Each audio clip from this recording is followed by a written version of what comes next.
नेवादा का वह सुनसान रेगिस्तान जहां मीलों तक सिर्फ धूल और खामोशी का राज है। इसी वीराने में एक ऊंचे और अभेद्य लोहे के गेट के सामने माइकल अकेला खड़ा था। वहां जंग लगे बोर्ड पर बड़े अक्षरों में साफ लिखा था, प्रवेश वर्जित। यह दुनिया की सबसे रहस्यमयी जगह एरिया 51 की सीमा थी।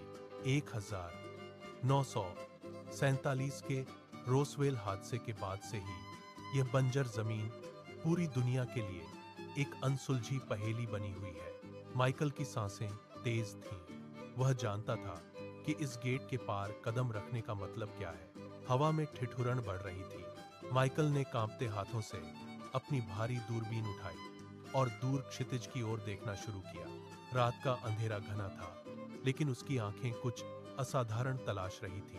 अचानक उस खामोश रात के सन्नाटे को चीरते हुए एक चमकदार नीली रोशनी आसमान से बिजली की गति से नीचे उतरी। वह रोशनी इतनी तीव्र थी कि माइकल की आंखें चौंधिया गईं। देखते ही देखते वह रहस्यमयी चमक एक ऊंची पहाड़ी के पीछे ओझल हो गई। माइकल का दिल जोर से धड़कने लगा। उसने तुरंत अपने कैमरे का लेंस सेट किया। कैमरे की सेटिंग्स बदलते हुए माइकल के दिमाग में बॉब लाजार की बातें गूंजने लगी। कुछ साल पहले लाजार ने पूरी दुनिया को हिला देने वाला दावा किया था कि उसने इसी बेस के भीतर एलियन तकनीक और उड़न तश्तरियों पर काम किया है। क्या वह सच कह रहा था? माइकल के हाथ अब डर और उत्तेजना से कांप रहे थे। तभी उसने देखा कि बेस के अंदर से 3 अजीबोगरीब विमान बिना किसी इंजन की आवाज के ऊपर उठे और पलक झपकते ही अनंत आसमान में गायब हो गए। यह तकनीक इंसानी समझ से कोसों दूर लग रही थी।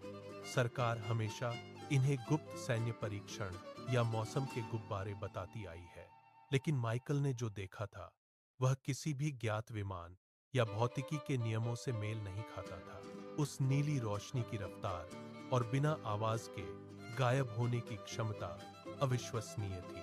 उसने तुरंत रिकॉर्डिंग बटन दबाया। उसके कैमरे की स्क्रीन पर वह सब दर्ज हो रहा था जो आज तक विज्ञान की किताबों में नहीं लिखा गया।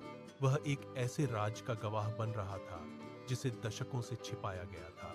अचानक बेस के सन्नाटे को एक तेज सायरन ने चीर दिया। विशाल सर्चलाइट्स माइकल की दिशा में मुड़ने लगी। पक्षे जाने का खतरा सर पर था। उसने तुरंत अपनी गाड़ी स्टार्ट की और धूल का गुबार उठाते हुए वहां से निकल भागा। वह जानता था कि नेवादा की इस रेत ने आज फिर एक ऐसा राज अपने अंदर दफन कर लिया